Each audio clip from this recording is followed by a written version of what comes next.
This clumsy-looking penguin is trying to get to shore so that he can go into the water and get food for his young.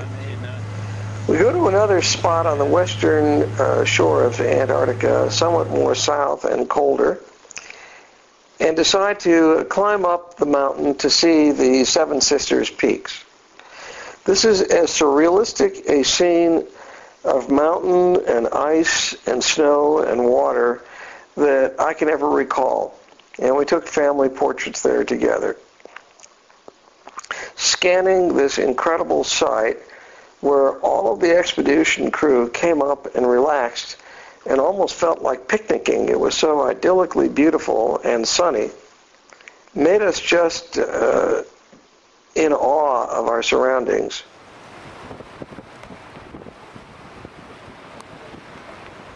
Despite the severe cold and the incredible danger of that water, up here on this peak, at this brief moment of about an hour, where the wind stopped and the sun was shining, we just felt like we were in paradise.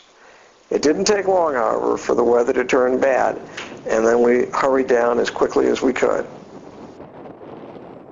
This is a blue-eyed shag, or a cormorant, that does its nesting and rears its young during the summer season exclusively in Antarctica.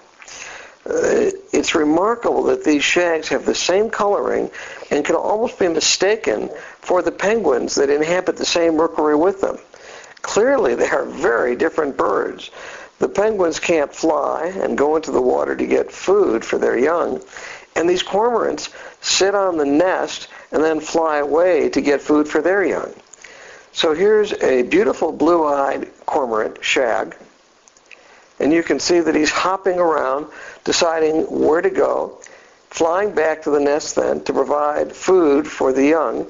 And right next to him, on the right, is a penguin that can't fly at all and is sitting on a nest of his egg. Both the males and the females help equally in both the nesting and the rearing of the young and the hatching of the eggs. Here is a very, very gallant male penguin bringing a special offering to his female companion just as a sign of affection. Meanwhile, the mama and papa cormorant are kissing each other and sharing food with the little baby that's in the nest before that baby chick has a chance to really leave. He's groomed and fed during the summer season, so he'll be ready to fly away when it once again becomes cold.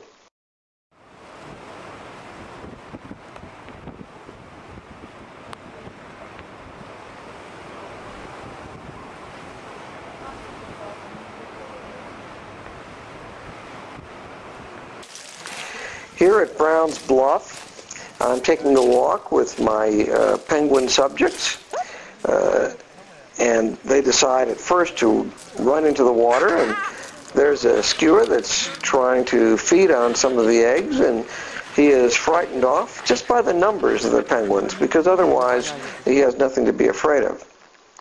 And once they feel it's safe, then they begin to enter the water en masse to go out and get krill to bring back to feed to the hatching chicks.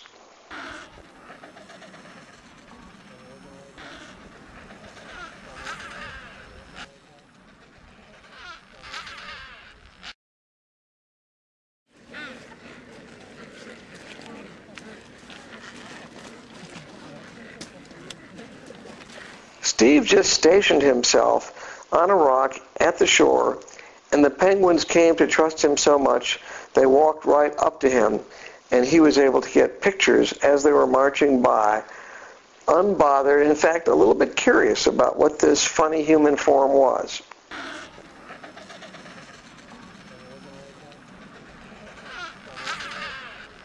Notice that they look like they're wearing white tie and tails.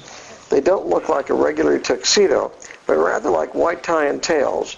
And across this beach, amassed with huge numbers of them, I, with my white tie and tails, was a towering leader.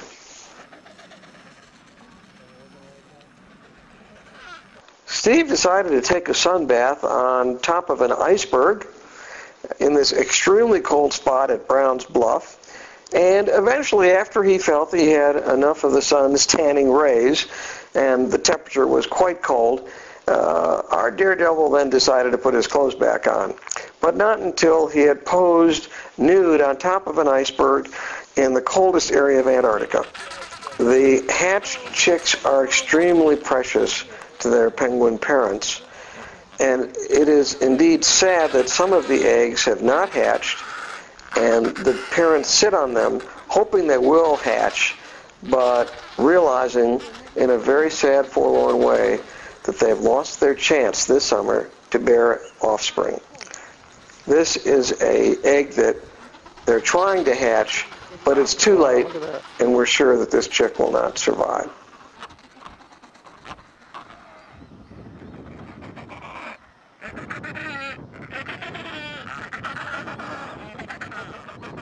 But most of the rookery is filled with chirping chicks and doting parents, preparing these chicks to eventually enter that harsh life to go back to sea when the summer is over in March.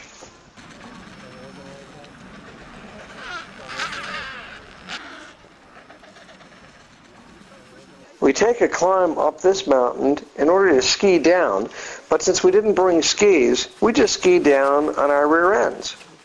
The snow is so wonderfully dry and cold that we had no trouble just skiing down and climbing back up again all day long.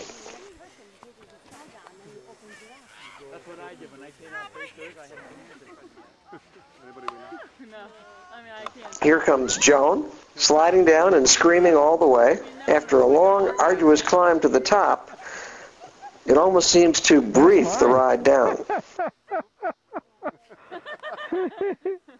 Way to go, Joan! We can all be kids again, can't we? That's right. Steve couldn't resist skiing down, holding his camera going, so that he has a video of the entire trip all the way down to the bottom. His camera in the air. Wow, I don't believe it.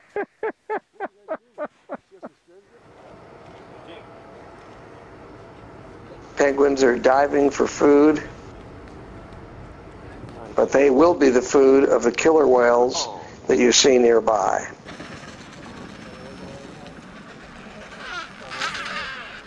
The spectacle of the penguins on the top of the mountain in these incredible rookeries, going out to sea to get food and then coming back in single file, their protection only in numbers, just makes us ever present that this cold, beautiful, blue, white, black Antarctica picture is teeming with wildlife, more wildlife than you'll see in Africa or Alaska or Patagonia or any of the spectacular, warmer, more pleasant climates.